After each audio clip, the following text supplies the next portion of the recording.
صحیح ہے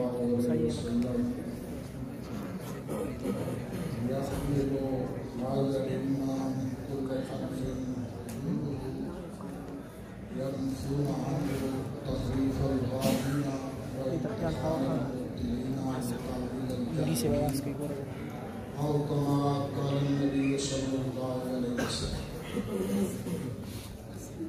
محترم سامعین، جیسا کہ آپ کو معلوم ہے آج کی ہماری یہ رسم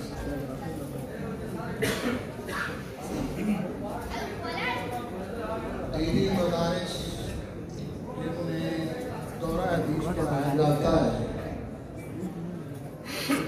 ان میں اسباق کا افتتاح بھی بخاری شریف سے ہوتا ہے اور اسباق کا اختتام بھی بخاری شریف پر ہوتا ہے۔ امام بخاری رحمہ اللہ کی یہ قبولیت ہے۔ اب جب بخاری شریف کا سبق پڑھا جاتا ہے تو طالب علم سال کے ابتدا میں یہ سمجھتے ہیں کہ ہمارے اسباق شروع ہو گئے ہیں، حالانکہ سبق تو انہوں نے ایک پڑھا ہوتا ہے لیکن کہتے ہیں ہمارے اسباق شروع ہو گئے۔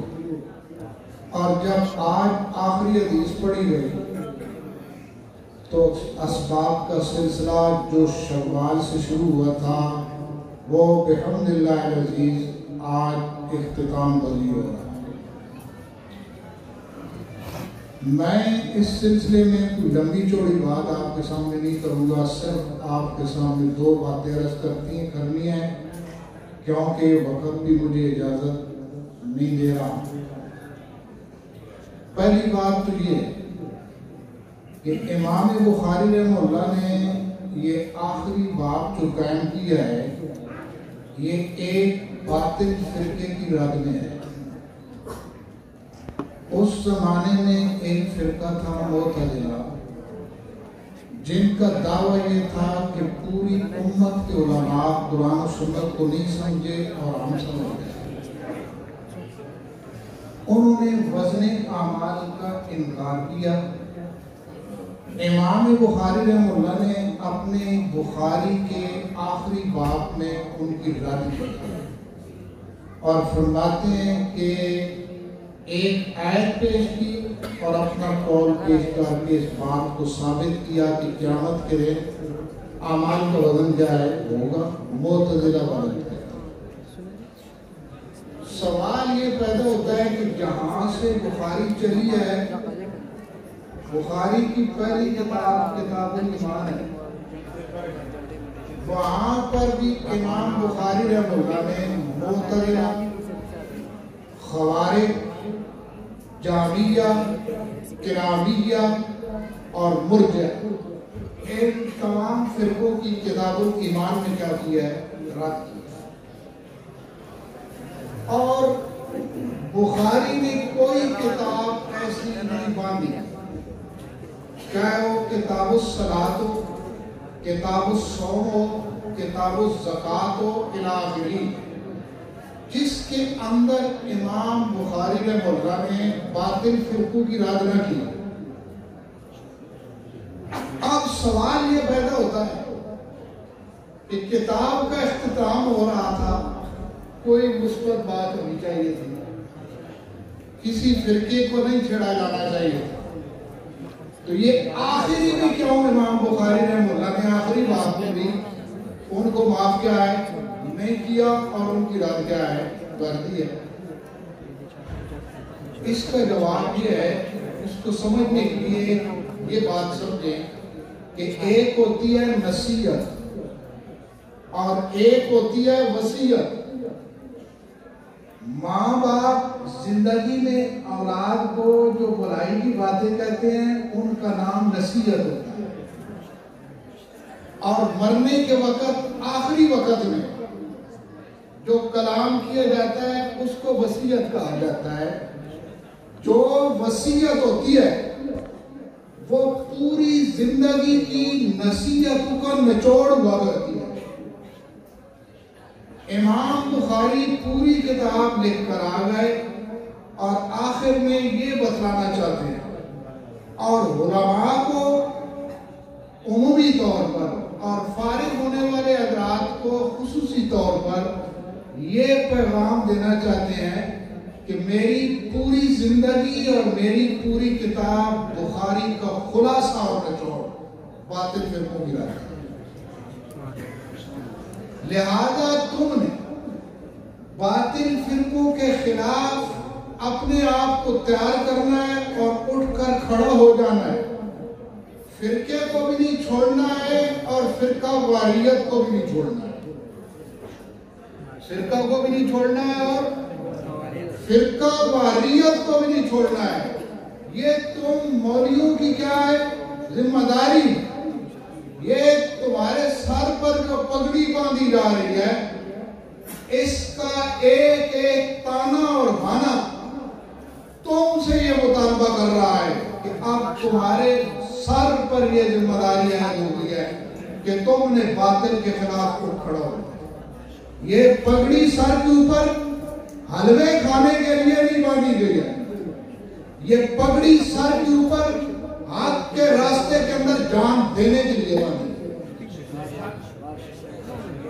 کہ حق اور باطل کی جب ٹکر آ جائے آپ سے تو تم نے حق کے اوپر کیا کر دینی ہے، جان اپنی کیا کر دینی ہے، فدا کر دینی ہے۔ میں نے دو لفظ بولے، فرقہ اور فرقہ واریت۔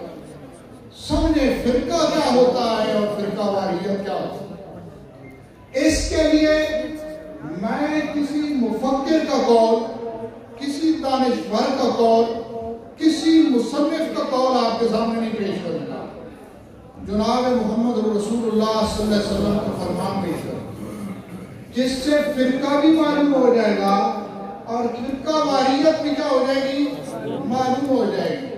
آپ صلی اللہ علیہ وسلم کا ارشاد ہے، تفرقت بنو اسرائیل علی 72 ملتا، بنو اسرائیل 72 فرقوں میں تقسیم ہوئی ہے، وَتَفْتَرِقُ أُمَّتِي عَلَى 73 ملتا، میری امت 73 فرقوں میں تقسیم ہوگی، كُلُّهُمْ فِي النَّارِ إِلَّا وَاحِدٌ، یہ سارے جہنم میں جائیں گے، ایک جنتی ہوگا۔ صحابہ نے پوچھا یا رسول اللہ وہ ایک جو جنتی ہوگا وہ کون ہوگا؟ تو آپ نے فرمایا ما انا علیہ وصحابی۔ فرقے کا مضمون بھی متعین ہو گیا، فرقہ واریت بھی۔ ہر وہ گروہ جتھا چاہے لاکھوں پر مشتمل ہو، ما انا علیہ وصحابی سے ہٹتا ہے وہ فرقہ ہے اور اس کی ہر کوشش فرقہ واریت۔ لمبی تفصیل نہیں کرتا، بات سمجھ میں آئی نا۔ ہر وہ گروہ یا جتھا جو ما انا علیہ وصحابی سے ہٹتا ہے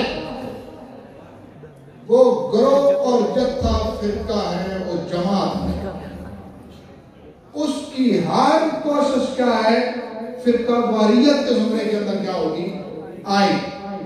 پھر اس کی دو قسمیں، ایک ہے مذہبی فرقہ واریت اور ایک ہے سیاسی فرقہ واریت۔ نماز، روزہ، حج، زکوٰۃ، مذہب ما انا علیہ وصحابی سے ہٹ جائے یہ مذہبی فرقہ واریت ہے، اور سیاست ما انا علیہ وصحابی سے ہٹ جائے یہ سیاسی فرقہ واریت ہے۔ ہم نے جس طرح مذہب ما انا علیہ وصحابی سے لیا ہے، سیاست بھی وہاں سے کیا ہے، لیا ہے۔ نبی علیہ السلام کا ارشاد ہے بخاری شریف میں، کانت بنو اسرائیل تسوسهم الانبیاء، بنو اسرائیل کا سیاسی نظام کس کے ہاتھ میں تھا، انبیاء کے ہاتھ میں تھا۔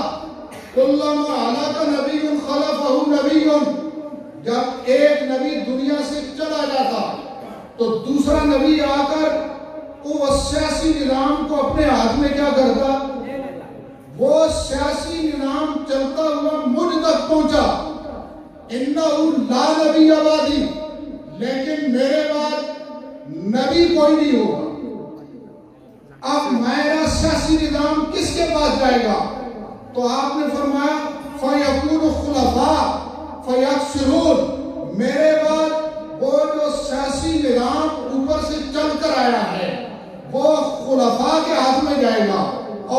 ہوں گے خلفاء ہوں گے جن کے ہاتھ میں سیاسی نظام آئے گا. اب سوال یہ ہے کہ خلفاء کون ہے؟ ایک حدیث میں آتا ہے نبی اسلام نے فرمایا اللہ مرحم خلفائی، یا اللہ میرے خلفاء پر رحم فرما. صحابہ نے پوچھا یا رسول اللہ من خلفاء ہوگا یا رسول اللہ، اے اللہ کے رسول تیرے خلفاء کون ہیں؟ آپ نے فرمایا الذین یاتون من بعدی ویرون احادیثی، جو میرے بعد آئیں گے اور لوگوں کو قرآن و سنت کی تعلیم دیں. معلوم ہوا کہ سیاست کے مالک کون ہیں؟ علماء ہیں. یہ پینٹ پتون والا سیاست کا مالک نہیں ہے. اس نے سیاست پر غاصبانہ قبضہ کیا ہوا ہے. اس غاصبانہ قبضے کو چھڑانے کے لیے آپ نے اپنے آپ کو کیا کرنا ہوگا؟ تیار کرنا ہوگا. سیاست حق ہمارا ہے. سیاست کس کا حق ہے؟ ہمارا ہے. کیوں؟ آدم علیہ السلام پیدا ہوئے، بنو اسرائیل کی نبوت جب شروع ہوئی انبیاء تو سیاسی نظام انبیاء کے ہاتھ میں آیا. اب چلتے چلتے نبی علیہ السلام تک پہنچا. آپ کے بعد علماء کے کیا ہے؟ ہاتھ میں ہے. یہ سلسلہ ہمیں اپنے دادا آدم علیہ السلام سے کیا ہو رہا ہے؟ پہنچ رہا ہے. تم کون ہوتے ہو جو یہ کہتے ہو کہ مولوی کا کام صرف مسجد میں نماز پڑھانا ہے؟ ہم یہ کہتے ہیں تمہارا کام لیٹرینیں صاف کرنا ہے، سیاست کرنا، اور اسمبلی میں بیٹھنا یہ مولوی کا کام. اسمبلی میں بیٹھنا یہ کس کا کام ہے؟ یہ مولوی کا کام ہے. یہ وراثت مولوی کی ہے. یہ تم یورپ کے ڈکٹروں کی وراثت کیا ہے؟ نہیں. یہ مدینہ کے خادموں کی کیا ہے؟ وراثت ہے. مدینہ کے خادم اس کو کیا کریں گے؟ بات سن لیں گے. اور انشاءاللہ العزیز ہم اپنی یہ مقبوضہ سیاست ہم تم سے چھڑائیں گے. اس سیاست پر تم نے قبضہ کیا ہوا ہے، اس سیاست کو ہم تم سے کیا کریں گے؟ چھڑا کر ہم دیں گے انشاءاللہ العزیز. جس طرح افغانستان کے طالبان نے یورپ اور اس کے ایجنٹوں سے اپنی سیاست کو کیا کیا ہے؟ چھڑایا ہے، اس طرح ہم بھی تم سے کیا کریں گے؟ اس سیاست کو، جو نبیوں کی سیاست کو تم نے یورپ کی سیاست کا نام دے کر اس کے اندر کیا کیا ہے؟ تبدیل کیا ہے. اب یہ تم سے واپس لینے کا وقت کیا ہے؟ انشاءاللہ العزیز کیا ہو گیا ہے؟ آ گیا. تو میں ایک اور بات یہاں سمجھ لیں. میں نے دو باتیں کی ہیں، مذہبی فرقہ واریت اور سیاسی فرقہ واریت. اب ان دونوں میں سے خطرناک کون سی فرقہ واریت ہے؟ سیاسی فرقہ واریت خطرناک. پاکستان دو ٹکڑے ہو گیا، وہاں کوئی شیعہ سنی کا مسئلہ تھا؟ بریلی کا بندی کا مسئلہ تھا؟ وہاں پر کوئی مقلد غیر مقلد کا مسئلہ تھا؟ سیاسی فرقہ واریت کے اندر پاکستان کیا ہوا ہے؟ دو ٹکڑے ہو گئے. ذوالفقار بھٹو کو تختہ دار پر لٹکایا گیا سیاسی فرقہ واریت کے اندر. بے نظیر کو لیاقت باغ میں گولی ماری گئی سیاسی فرقہ واریت کے اندر. ضیاء الحق کا پیارا فضا میں کریش کیا گیا سیاسی فرقہ واریت کے اندر. معلوم ہوا کہ یہ بہت بڑی خطرناک ہے. یہ بہت بڑی کیا ہے؟ خطرناک ہے. جو سیاسی کیا ہے؟ فرقہ واریت ہے. اب ایک اور بات آپ کو بتاتا ہوں کہ ہماری جماعتیں جو ملک کے اندر کام کر رہی ہیں، مذہبی جماعتیں اکثر، ہماری سیاسی جماعت صرف ایک ہے. بات سمجھ میں آئی جانے وہ کون سی ہے؟ جمعیت العلماء اسلام. ہماری صرف سیاسی ایک جماعت ہے. باقی جو جماعتیں ہیں وہ ارشاد التوحید ہو، وہ دوسرے اور روافض کے خلاف لڑنے والے ہوں، ختم نبوت کے محاذ پر کام کرنے والے ہوں. یہ ہماری مذہبی جماعتیں ہیں. نعرہ تکبیر، نعرہ ختم نبوت، قائد جمعیت مولانا فضل الرحمان.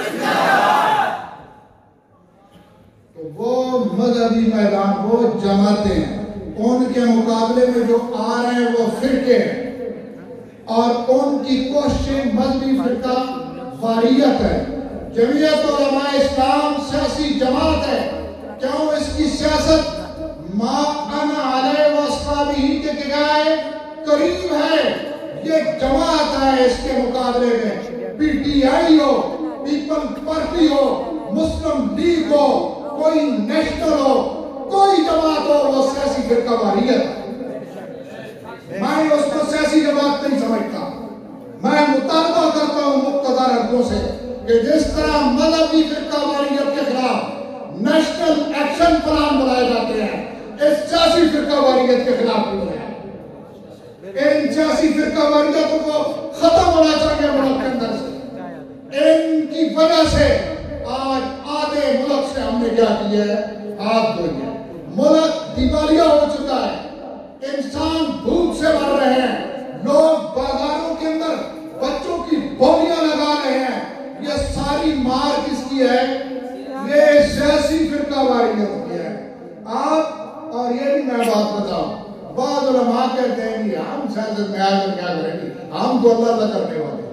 یاد رکھنا ان کے پاس جو سیاست میں نہیں آتا، مولوی ہو کر سیاست میں نہیں آتا، اس کے پاس مذہب بھی نہیں ہے، اس کے پاس سوائے چنگیزیت کے کچھ نہیں۔ بات سمجھنے نا، جدا مذہب سیاست دین سے کیا رہ جاتی ہے؟ چنگیزی۔ بات سمجھ میں آئی نا؟ ہر ایک مولوی، ہمارا ہر ایک طالب علم، بات سمجھ میں آئی نا، اس کو اپنے آپ کو اس سیاسی فرقہ واریت کو ختم کرنے کے لیے تیار کرنا ہوگا۔ آپ سیاسی طور پر مضبوط ہوں گے تو پھر ادھر کیا ہوگا؟ لا الہ الا اللہ کا نظام کیا ہوگا؟ تب آئے گا۔ سارا سال الیکشن کے زمانے میں ووٹ مسلم لیگ کو دیں گے یا پی ٹی آئی کو دیں گے یا پیپل پارٹی کو لیں گے، تو یہاں سٹیج پر نعرے مارنے سے اسلام نہیں آئے گا۔ یہاں اپنے اپنے محلوں میں نہ ڈرے ان سے، یہ خان خلیم یا چودھری کیانی شیطانی وغیرہ جو بھی ہیں، ان سے بالکل نہ ڈرے۔ اپنے محلوں کے اندر لوگوں کا سیاسی کیا کریں؟ ذہن بنائیں۔ اپنے گھروں کے اوپر جمعیت علماء اسلام کے جھنڈے کیا کریں؟ لہرائیں، تاکہ پتہ چل جائے کہ یہ مذہبی جماعت کا کیا ہے؟ گھر ہے۔ یہاں سیاسی فرقہ واریت بھی نہیں اور مذہبی فرقہ واریت بھی کیا ہے؟ نہیں۔ یہاں سیاسی فرقہ واریت بھی نہیں ہے اور مذہبی فرقہ واریت بھی نہیں ہے۔ یہاں جماعت ہے، جماعت مانا علیہ و اصحابہ والی جماعت یہاں پر کیا ہے؟ موجود ہے۔ تو بہرحال امام بخاری رحمہ اللہ ایک باطل فرقے کے خلاف آخری بات قائم کر کے ہم سب کو یہ دعوت دے رہے ہیں کہ آپ ہر وہ فرقہ چاہے مذہبی رنگ میں ہو چاہے سیاسی رنگ میں ہو، ما انا علیہ وصحابی سے ہٹ جائے، اس کے خلاف تم نے کیا ہے؟ لڑنا۔ دوسری بات، یہ مدرسہ جس میں آپ ادھر پڑھنے کے لیے آئے، دوسرا کوئی شاعت القرآن میں کیا ہوگا، تیسرا کوئی اور کسی جگہ پر کیا ہوگا پڑھنے، کہ بھائی مدرسہ کیا ہے اور اس میں آنے کا مقصد کیا ہے اور اب جانے کا مقصد کیا ہے۔ بات سمجھ گئی؟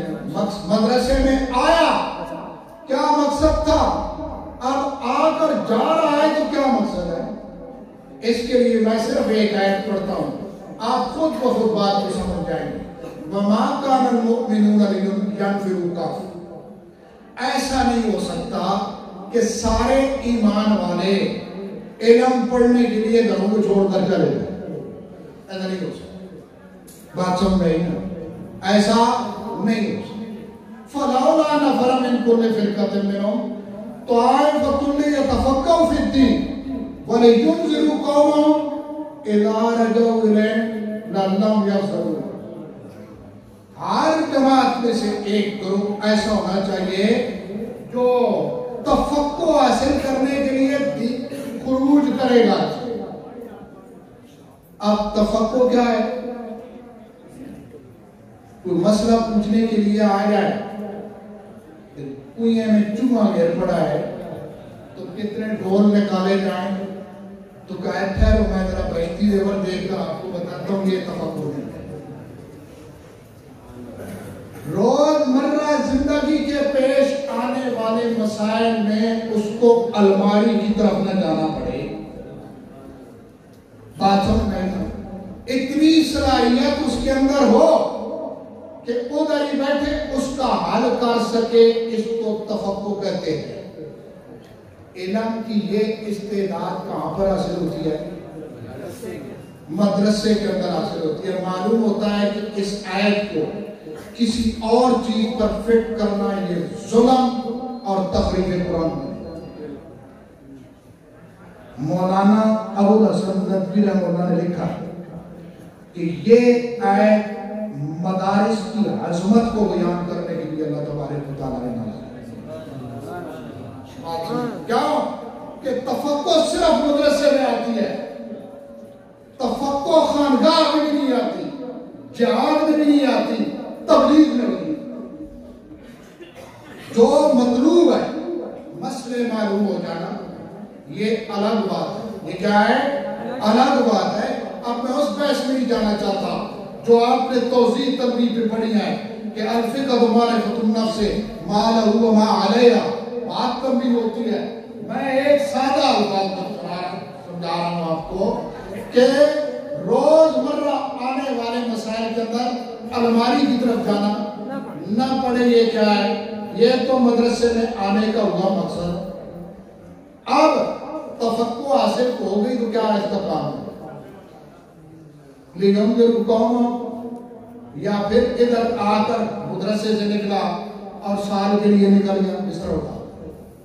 میں تبلیغ کا مخالف نہیں ہوں، کوئی یہ بات میرے، میں خود تبلیغی ہوں، میں نے تبلیغ پر کیا ہے، میں کہہ رہا ہوں آیت کو غلط فٹ نہ کیا جائے، آیت کو غلط فٹ نہ کیا جائے۔ تمہیں قرآن کیا کہہ رہا ہے؟ مدرسے سے واپس آؤ گے تو کیا کرو گے؟ لِيُنذِرُوا قَوْمَهُمْ۔ انذر ينذر، انذار کا معنی کیا ہوتا ہے؟ ڈرانا۔ نماز پڑھنے سے ڈرایا جاتا ہے یا نہ پڑھنے پر ڈرایا جاتا ہے؟ نہ پڑھنے پر۔ روزہ رکھنے پر ڈرایا جاتا ہے یا نہ رکھنے پر ڈرایا جاتا ہے؟ نہ رکھنے پر۔ اور زکوٰۃ دینے پر ڈرایا جاتا ہے یا نہ دینے پر ڈرایا جاتا ہے؟ نہ دینے پر۔ معلوم ہوتا ہے، مجھے تو ایسا لگتا ہے کہ علماء کی اصل ذمہ داری ہی نہیں ہے۔ امر بالمعروف تو اس کے خود بخود حاصل ہو جائے گا۔ ادھر حدیثیں پڑھتے ہو کہ العلماء ورثۃ الانبیاء، العلماء ورثۃ الانبیاء، علماء انبیاء کے کیا ہیں؟ وارث ہیں۔ انبیاء نے کس سے ڈرایا؟ اللہ سے ڈرایا۔ انبیاء نے کس سے ڈرایا؟ شرک سے ڈرایا۔ انبیاء نے بدعت سے کیا کیا؟ ڈرایا۔ آیت یہ بتا رہی ہے اور مولیو تمہارا کام ہے لوگوں کو شرک سے ڈرانا، بدعت سے ڈرانا، رسومات کے خلاف کھڑا ہو جانا، اور ہر وہ منفعت۔ یہ بھی یاد رکھیں، شرک اپنے آشیانے بناتا ہے اور گندی نالیوں کے ذریعے گھروں تک پہنچنے والی کیا کرتا ہے؟ کوشش کرتا ہے۔ آپ نے ہر اس گندی نالی کو بند کرنا ہے جس راستے سے شرک کیا ہوگا؟ آئے گا۔ مجھے ایک بات بتائیں، حضرت عمر رضی اللہ تعالیٰ عنہ نے وہ درخت جس کے نیچے بیعت رضوان ہوئی تھی، وہ درخت کٹایا تھا یا نہیں کٹایا؟ اس درخت میں برکت تھی یا نہیں تھی؟ برکت تھی۔ خدا کی قسم اس کے ہر پتے میں برکت تھی۔ جہاں میرے پیغمبر بیٹھے ہیں اس میں برکت نہ ہو، یہ ہو ہی نہیں سکتا۔ حضرت عمر نے پتھر دل پر رکھ کر اس کے اوپر کلاڑی چلائی۔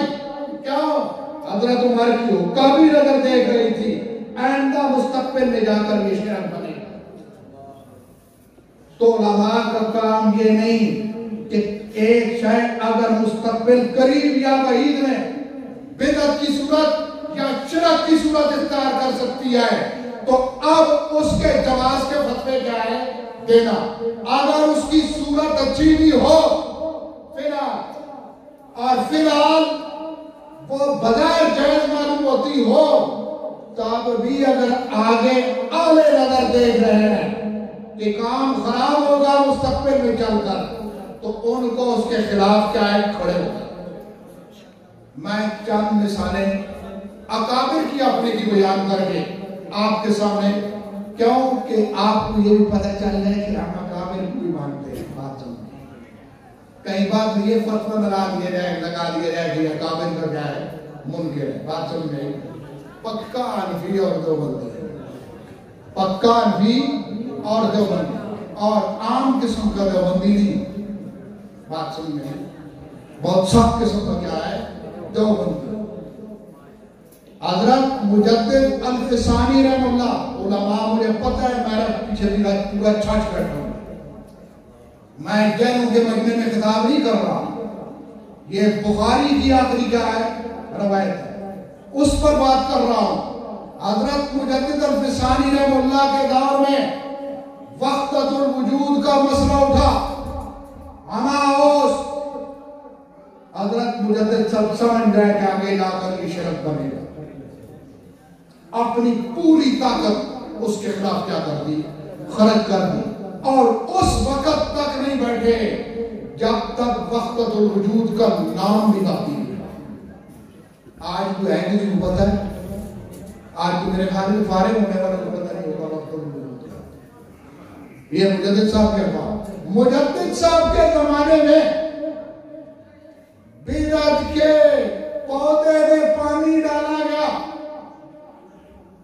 اور کہا گیا کہ ایک بدعت حسنہ ہوتی ہے اور ایک سیئہ ہوتی ہے۔ لغوی اعتبار سے یہ تقسیم ٹھیک تھی، لغوی اعتبار سے یہ تقسیم ٹھیک تھی، بات کو سمجھنا میں بھی، لیکن مجدد صاحب سمجھ گئے کہ آئندہ اصلی بدعت کو بھی لوگ حسنہ کہنا شروع کر دیں، اس لیے اٹھ کر کھڑے ہو گئے، فرمایا ظالموں، خدا کا پیغمبر کہتا ہے کلو بدعت ضلالہ، ہر بدعت گمراہی ہے، اور تم یہ کہتے ہو کہ بعض بدعت اچھی ہوتی ہے۔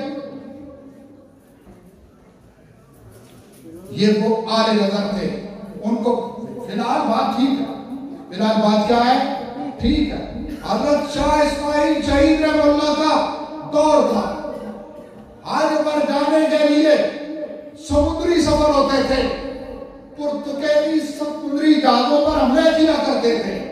لکھنؤ کے علماء نے فتویٰ دے دیا کہ قرآن کہتا ہے من استطاع الیہ سبیلا، راستہ پر امن نہ ہو تو حج فرض ہو نہیں ہے۔ آپ نے فقہ کی کتابوں میں لیا راستہ پر امن نہ ہو تو حج فرض ہو نہیں ہے۔ شاہ اسماعیل شہید رحمہ اللہ اور مولانا عبد الخیر رحمہ اللہ بڑھالوی نے وہاں پر دورے کیے، فتویٰ دیا اور حج فرض۔ آج کیا ہے؟ مفتی فیض الدین صاحب نے لکھنؤ سے شاہ عبدالعزیز صاحب کو خط لکھا، اکابر کی تاریخ پڑھے، بات سمجھ میں نا، چھوڑے یہ اپنے جیبوں میں سے دیوبندیوں کی مورے نکال کر کسی کو دیوبندی بنانا اور کسی کو کیا ہے خارج کرنے والی بات۔ مفتی فیض الدین صاحب نے خط لکھا شاہ عبدالعزیز صاحب کو، یہ دو لڑکے اکابر کی گستاخی کر رہے ہیں، سب مفتیان کرام نے فتویٰ دے دیا ہے کہ آج ساکت ہو چکا ہے، راستے کا امن نہیں ہے، اور یہ کہتے ہیں کہ آج فرض ہے۔ شاہ عبدالعزیز صاحب نے کیا جواب دیا؟ فرمایا عبدالحی برہانوی یہ شیخ الاسلام ہے اور شاہ اسماعیل شہید یہ حجت الاسلام ہے۔ یاد رکھنا آپ لوگ فقہ اور تقویٰ میں ان دونوں کو مجھ سے کم نہیں سمجھنا، وہ میرے برابر کے آدمی ہیں، اور جو بات وہ کہہ رہے ہیں اسے شاہ صاحب سمجھتے تھے کہ یہ ابتداء اندہ چل کے آپ کو ختم کر دیا۔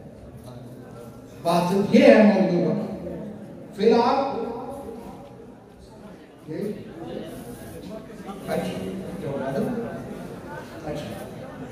یہ ہے ہمارے اکابر، ہمارے شاہ اسماعیل شہید رحمہ اللہ کے زمانے میں بیوہ عورت کے ساتھ نکاح کرنا یہ بہت بڑی ہار اپنے لیے جائے سمجھ جاتی ہے، جیسا آج بھی آپ بادل آپ کر رہے ہیں۔ اس رسم کو توڑنے کے لیے خود اپنی بیوہ بابی کے ساتھ کیا عائشہ صاحب نے کیا کیا؟ نکاح۔ شاہ عبدالعزیز صاحب نے ایک علاقے میں دیکھا ہندوؤں کی طرح مسلمان بھی گائے کے گوشت کے قریب نہیں جاتے، وہ ڈرتے ہیں کہ اگر ہم نے کھایا تو فلاں دیوتا ہمیں کیا ہے یہ کر دے گا، اللہ تعالیٰ کا بعض والے احترام اس کو یہ کیا ہے ہمیں ایسے کر دے گا۔ شاہ صاحب نے گائے ذبح کر کے اس کے کباب بنا کر اپنے متعلقین کو کیا کیے کھلائے۔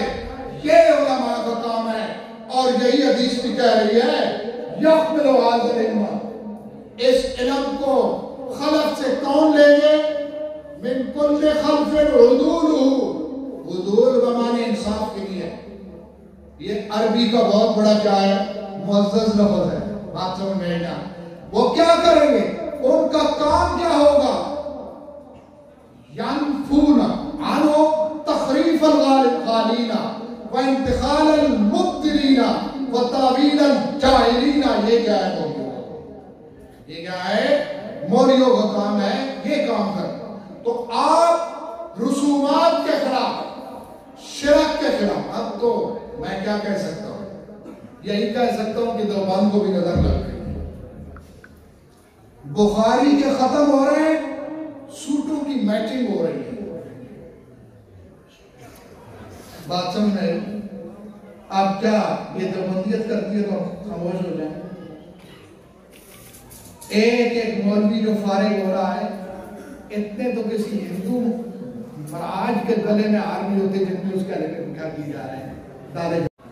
وہ دیوبند سادگی کا اشتہارہ تھا، دیوبند کا نام آتا تھا، یہ دیوبندی ہے تو اس کا مطلب یہ ہوتا تھا یہ شرک و بدعت کے خلاف کام کرنے والا اور تکلفات سے کیا ہے ہٹ کر ہے۔ وہ صحابہ کی کیا صفت بیان کی عبداللہ بن مسعود نے، من کان مسلما فلیستنع بمن قد مات اولئک اصحاب محمد ابروا قلوبا واعمقوا علما واقلوا تکلفا اختارهم اللہ تعالی لصحبت نبی ولنصرت دینہ۔ اقلوا تکلفا، اور میں تکلف نام کی چیز کیا ہے نہیں ہوتی تھی۔ اللہ نہ کرے مجھے یہ نظر آ رہا ہے کہ آئندہ مستقبل میں یہ مستقل فتنہ بنے۔ آج یہ سوٹوں کی میٹنگ ہو رہی ہے، آگے ہزار ہزار لڑکے نے کیا ہے فارغ ہو رہے ہیں، ایک جیسی بسکٹ، ایک جیسی ٹوپی، ایک جیسی۔ یہ تکلفات کیوں کر رہے ہو؟ ان کو ختم ہونا چاہیے۔ میرے خیال ہے یہی وجہ ہے کہ حضرت تقی عثمانی صاحب مدرسہ اللہ نے کہا ہے کہ اب ختم بخاری بدعت کا رخ اختیار کیے جا رہا ہے۔ وہ بھائی یہ ہاتھ ڈالنا گھروں کے اندر یہ اسراف ہے یا نہیں ہے؟ یہ پیسوں کے آئیں گے نا کیا اس قوم کے اندر جہاں پر عورتیں اپنی بچیوں کو روڈوں کے اوپر کھڑا کر کے ان کی بولی لگا رہی ہیں، کسی کا حق یہ بنتا ہے اس طرح بن سچ کر کیا کرنا؟ یہ تو رونے کا وقت ہے، غریبوں کی کیا ہے امداد کا وقت ہے۔ اور میں سمجھتا ہوں یہ دعوتیں بھی نہیں ہونی چاہیے۔ ختم قرآن کی مجلسوں کے اندر جو دعوتیں ہوتی تھی آج وہ اس رنگ اختیار کر چکی ہیں کہ اب قرآن کے اندر دین سننے کے لیے کوئی نہیں آتا، آتے ہیں تو کس لیے آتے ہیں؟ وہ دوسرا چاول کھانے کے لیے آتے ہیں۔ اللہ تبارک و تعالیٰ نے سمجھ عطا فرمائے۔ اچھا میرے خیال میں ہمارے وہ دوسرے ساتھ مفتی قاسم صاحب تشریف فرما چکے ہیں، باتیں تو بہت ساری تھی کہنے کی، میں اب آپ سے رخصت چاہتا ہوں۔ یہ آخر میں ایک بات ہے کہ مجاہد ختم نبوت حضرت مولانا اکرم طوفانی صاحب آپ کو پتہ ہے کہ وفات پا چکے۔ یہ وہ مجاہد دیوبند کے رضاکار تھے جنہوں نے مرزائیوں کو کیا کر دیا، اس سوراخ میں داخل ہونے پر مجبور کر دیا جہاں سے وہ کیا تھے نکلے۔ ہمارے ایک ساتھی بچے تقریر کر رہے تھے، وہ کہہ رہے تھے کہ ہم مرزائیوں کو ایمان کی دعوت دیتے ہیں۔ میں اس کی بات کے تتمہ کے طور پر کہتا ہوں، اگر ایمان کی دعوت کو وہ قبول نہیں کرتے تو پوری مرزائیت دنیا کو میرا چیلنج ہے، ذمہ داری سے کہہ رہا ہوں کہ مرزا غلام احمد قادیانی کو ایک شریف انسان ثابت کر دو۔ ہم اس کو اچکا، بدماش، لفنگا، زانی، شرابی اور جو ایڈ کے الفاظ آتے ہیں، اگر وہ ثابت نہ کریں، میں اس مجلس میں پرچے پر لکھ کر دیتا ہوں مجھے گولی مار دو۔ اور اگر اس پر بھی نہ آئے تو پھر میں مبارک کرتا ہوں قیدیوں کو کہ کوئی جگہ منتخب کرو، وہاں پر آتے ہیں، مبارک کرتے ہیں، جو جھوٹا ہوگا وہ کیا ہو جائے گا، مر جائے گا۔